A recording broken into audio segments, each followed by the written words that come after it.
El 12 de enero de 1964, una mujer joven se arrastra por una grieta en un muro de adobe. Tiene los huesos marcados bajo la piel, las manos llenas de tierra, los pies descalzos. Lleva meses sin ver la luz del sol. Camina kilómetros por un camino de terracería en Guanajuato hasta llegar a la comandancia de la Policía Judicial de León, y ahí, frente a un escritorio de metal, cuenta una historia que nadie quiere creer. Dice que hay mujeres encerradas en un rancho. Dice que las golpean, que las matan de hambre, que las obligan a prostituirse desde los 13 años.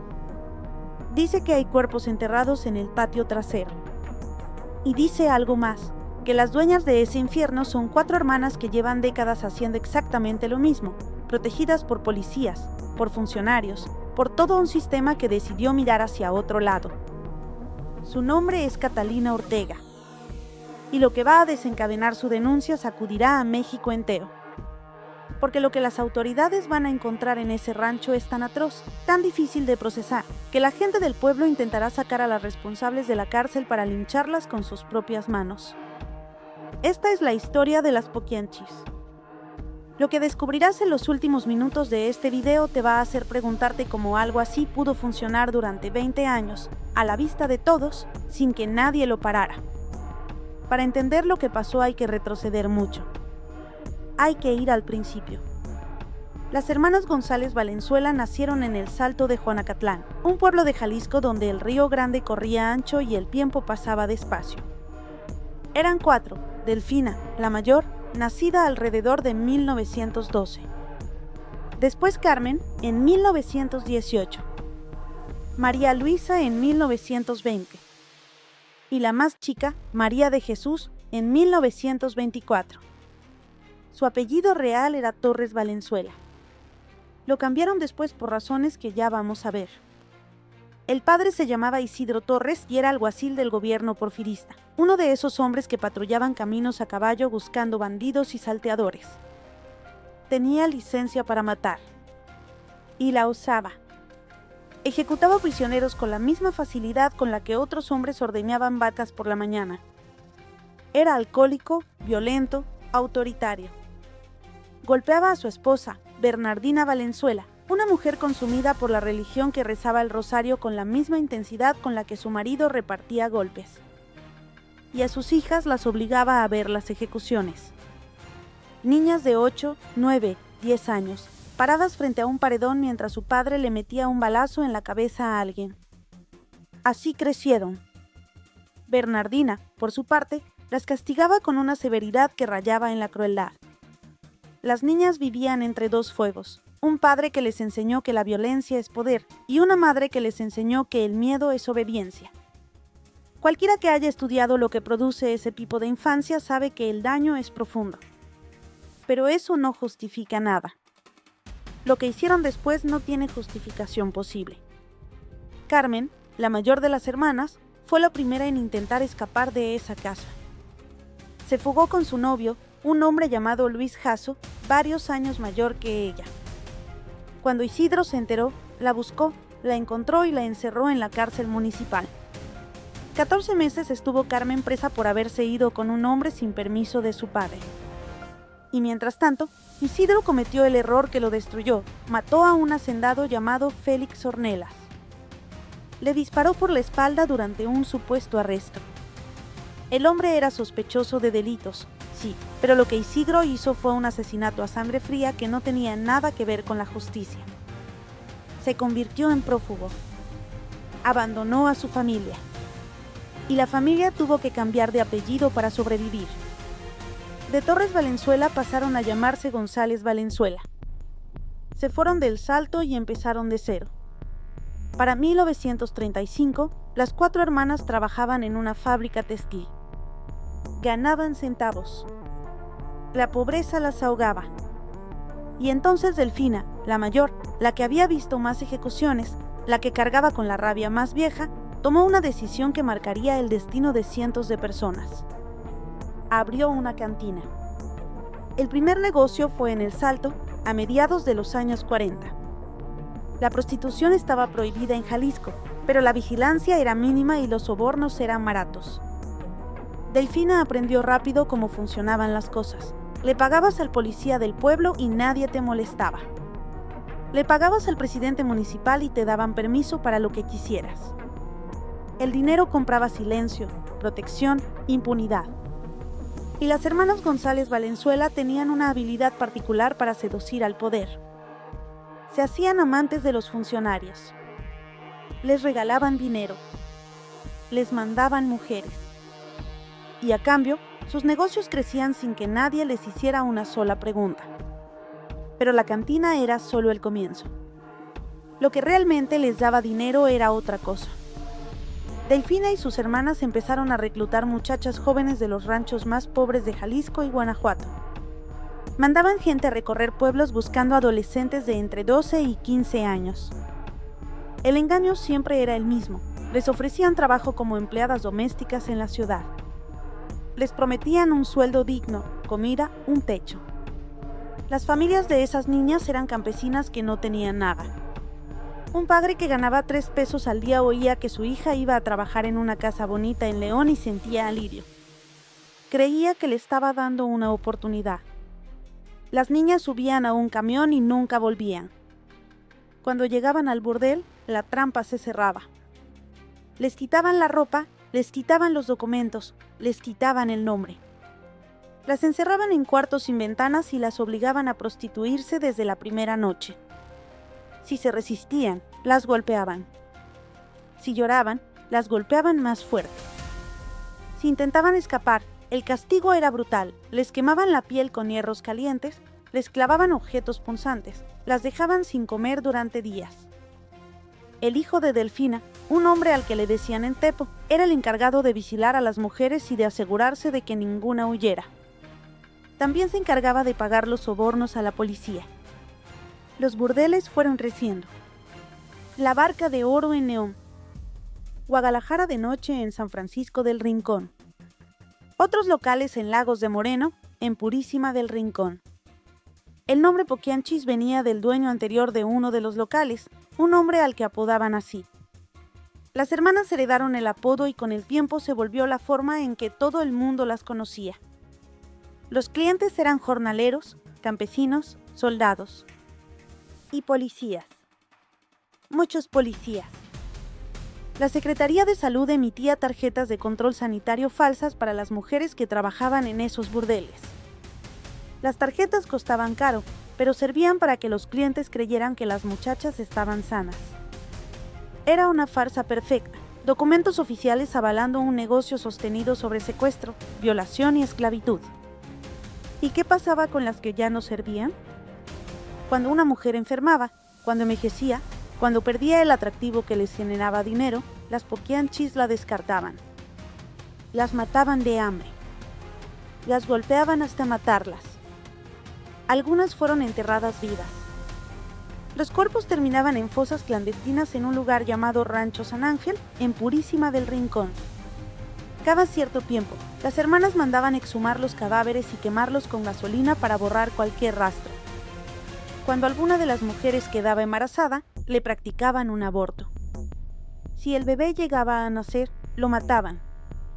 Así de simple. Así de frío. Los testimonios de las sobrevivientes son difíciles de leer, difíciles de repetir en voz alta. Pero hay que conocerlos, porque estas mujeres existieron, estas niñas tuvieron nombre, tuvieron familia, tuvieron una vida antes de caer en manos de las Poquianchis. Y nadie las buscó. Eso es lo que más duele de esta historia. Nadie fue a buscarlas. Las amigas que habían dejado ir a sus hijas con la promesa de un empleo no tenían forma de rastrearlas. Muchas venían de comunidades tan aisladas que ni siquiera sabían a quién acudir. Y cuando alguna madre se atrevía a preguntar, la respuesta siempre era la misma. Su hija se fue con un hombre, su hija ya no quiso trabajar aquí. Mentiras que cerraban puertas. Mentiras que dejaban a esas familias con un dolor sordo que no se iba nunca, con la foto de una hija pegada a la pared y la pregunta que nadie contestaba. El sistema estaba podrido de raíz. Los policías sabían. Los presidentes municipales sabían. En Lagos de Moreno, el propio alcalde otorgó permisos para operar un bar que era un burdel clandestino, a cambio de favores sexuales. La corrupción no era un defecto del sistema, era el sistema. Y las poquianchis lo entendían mejor que nadie. En 1949, Carmen González Valenzuela, la hermana que había sido encarcelada por su propio padre, murió de cáncer. Fue la primera en irse. Delfina encontró las libretas donde Carmen llevaba la contabilidad de las deudas de las mujeres, pero Delfina no sabía leer ni hacer cuentas. Perdonó las deudas de las mujeres a cambio de que rezaran por el alma de su hermana. Esa mezcla de crueldad y religiosidad absurda define a las poquianchis. Eran capaces de matar a una muchacha por la mañana y rezar el rosario por la noche, convencidas de que Dios estaba de su lado. Para 1962, las autoridades de Guanajuato decidieron cerrar todos los burdeles del estado. Fue un golpe para las hermanas, pero no las detuvo. Delfina propuso comprar un rancho y convertirlo en un prostíbulo clandestino. El lugar elegido fue el rancho Loma del Ángel, en las afueras de San Francisco del Rincón. Ahí se mudaron con todas las mujeres que todavía tenían.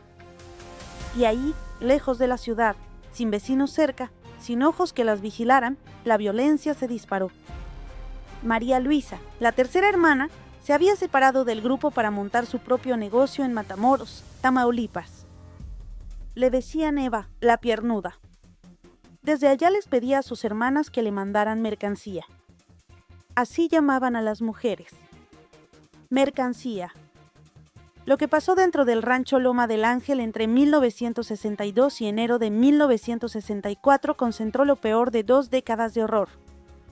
Las mujeres estaban hacinadas en cuartos sin luz, comían frijoles y tortillas cuando les daban de comer, dormían en el suelo, no tenían ropa, no tenían agua para bañarse. Las que enfermaban eran trasladadas al rancho San Ángel y ahí las dejaban morir. Las que se resistían recibían castigos que no voy a describir en detalle porque las víctimas merecen algo más que la repetición de su sufrimiento. Basta decir que los testimonios de las sobrevivientes, cuando por fin pudieron hablar, dejaron helados a los policías que los escucharon. Y entonces llegó Catalina Ortega. Catalina era una de las mujeres más recientes en llegar al rancho. Llevaba poco tiempo ahí, lo suficiente para entender que si no salía, iba a morir como las demás. El 6 de enero de 1964, Delfina y María de Jesús, sintiéndose acorraladas porque empezaban a circular rumores y denuncias por la desaparición de varias muchachas, trasladaron a todas las mujeres al rancho San Ángel. Las encerraron en 2 cuartos y les dijeron que si hacían ruido o intentaban escapar, las mataban. Catalina esperó. Observó las paredes. Encontró una abertura en la barda de adobe, lo suficientemente ancha para pasar su cuerpo flaco. Y se escabulló. Caminó kilómetros en la oscuridad. Llegó hasta donde estaba su familia. Y desde ahí fueron juntos a la jefatura de policía de León. Hay que decir algo sobre ese momento. Catalina tuvo suerte. Suerte de que los policías que la recibieron no fueran parte de la red de cómplices de las poquianchis. Porque si hubiera tocado la puerta equivocada, si hubiera caído frente a un oficial comprado, la habrían devuelto al rancho y la habrían matado. Así funcionaba esa zona en esos años. La diferencia entre vivir y morir dependía de a qué policía le tocara atenderte. Pero le creyeron. Le creyeron lo suficiente como para pedir una orden de cateo. Y el 12 de enero de 1964, un grupo de policías llegó al rancho Loma del Ángel. Lo que encontraron ahí los marcó para siempre. 17 mujeres en estado de desnutrición extrema, sucias, con marcas de golpes por todo el cuerpo, encerradas en cuartos que apestaban a orines y a miedo. 3 niños pequeños. Y a Delfina y María de Jesús González Valenzuela, que fueron detenidas en el acto. María Luisa logró escapar en ese primer momento, pero fue capturada después. Y entonces empezaron a excavar. En el patio trasero del rancho, las autoridades encontraron lo que las sobrevivientes les habían dicho que encontrarían. Restos humanos, osamentas, ropa de mujer, restos de bebés. Evidencia de que ese lugar había sido un cementerio clandestino durante años. Las cifras varían según la fuente. Algunos hablan de 91 víctimas confirmadas. Otros dicen que pudieron ser más de 150. Lo cierto es que nunca se supo el número exacto, porque muchos cuerpos fueron incinerados antes de que llegara la policía. Si crees que estas historias merecen ser contadas y que estas personas merecen ser recordadas, suscríbete a este canal. Es la forma más simple de que su historia no caiga en el olvido. La noticia estalló en todo México.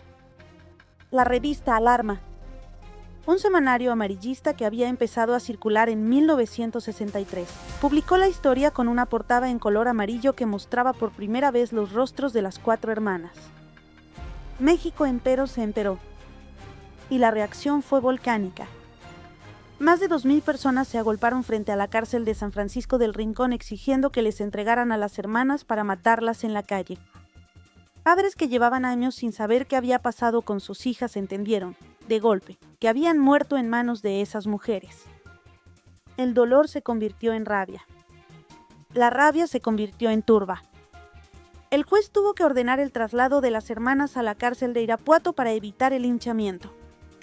El juicio fue largo. Meses de careos, interrogatorios, testimonios. Las sobrevivientes declararon ante el juez lo que habían vivido. Cada testimonio era peor que el anterior. Las hermanas fueron acusadas de homicidio calificado, secuestro, explotación sexual, trata de personas, corrupción de menores, enterramiento clandestino de restos humanos y soborno a funcionarios públicos. La condena fue de 40 años de prisión para Delfina, María de Jesús y María Luisa. Era la pena máxima que existía en México en ese momento. 40 años. Por al menos 91 vidas. Hay algo que se queda atorado cuando piensas en esa cifra. 40 años divididos entre 91 personas da menos de 6 meses por cada vida destruida. Pero así funcionaba la ley. Y así se cerró el caso. Lo que pasó después con las hermanas tiene un final disperso, sin justicia limpia, sin cierre. Delfina, la mayor, la que lo empezó todo, murió en la cárcel de Irapuato el 17 de octubre de 1968. Tenía 56 años. La versión oficial dice que una cubeta con cemento le cayó en la cabeza durante trabajos de remodelación en la prisión y le provocó una hemorragia cerebral. Hay quien cree que fue un accidente. Hay quien cree que no. María Luisa, la piernuda, murió en su celda en noviembre de 1984, consumida por un cáncer de hígado. María de Jesús fue la única que salió viva de la cárcel. Cumplió su condena y murió en libertad a mediados de los años 90, lejos de los reflectores, sin que nadie le hiciera una sola entrevista. ¿Y las víctimas? ¿Qué pasó con las víctimas? Las que sobrevivieron cargaron con el peso de lo vivido por el resto de sus días. Muchos nunca volvieron a sus comunidades. Muchos nunca pudieron hablar de lo que les hicieron. Las que sí hablaron lo hicieron en un juzgado, frente a las mujeres que las habían torturado, y después el silencio se las tragó. La historia las olvidó. Los periódicos cubrieron el juicio, publicaron las fotos de las hermanas, repitieron los detalles más escabrosos. Pero los nombres de las víctimas casi nadie los recuerda.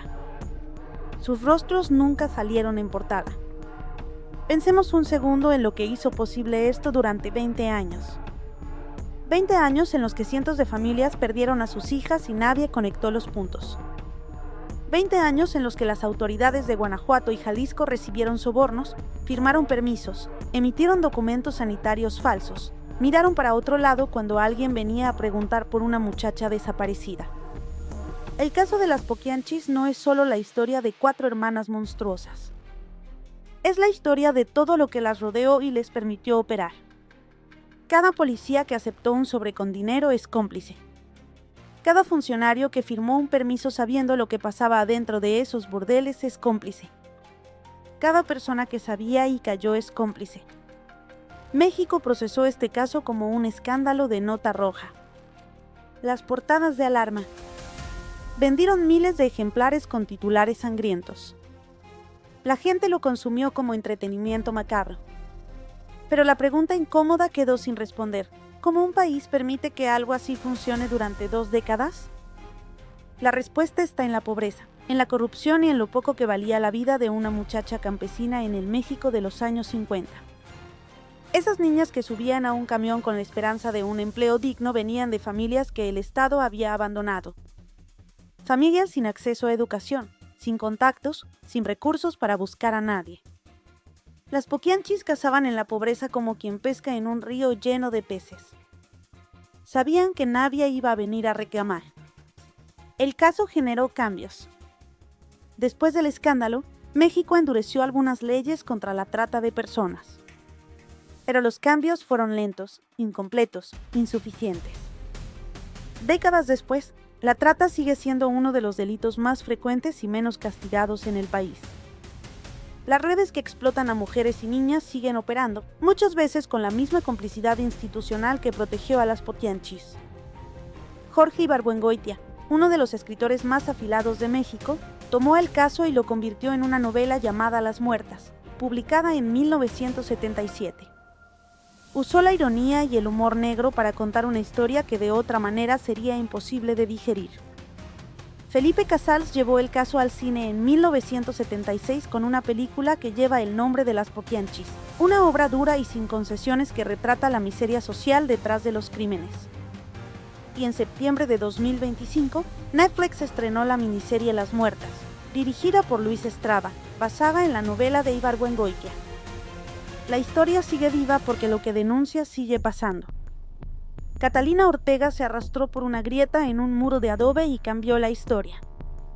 Tuvo el valor de hacer lo que el Estado no hizo en 20 años, mirar lo que estaba pasando y decirlo en voz alta. Gracias a ella, 17 mujeres salieron de ese rancho con vida.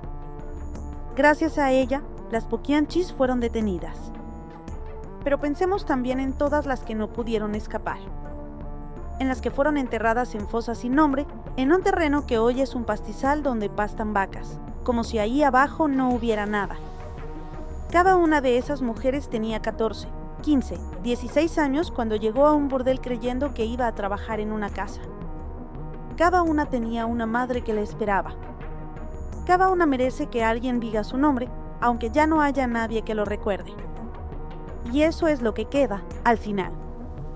La indignación. La certeza de que lo que les pasó a esas mujeres no fue culpa del destino, ni de la mala suerte, ni de un monstruo aislado. Fue culpa de un sistema entero que decidió que sus vidas no importaban. Que mirar para otro lado era más cómodo que hacer justicia. Que el sobre con billetes valía más que una adolescente encerrada en un cuarto oscuro. México sigue teniendo esa deuda. Con ellas. Con todas las que vinieron después. Si este caso te impactó, no puedes perderte la historia de El Mencho y el origen del cártel Jalisco Nueva Generación, donde la violencia del narcotráfico encontró una nueva forma de terror que sacudió a todo el país. Te espero en el siguiente video.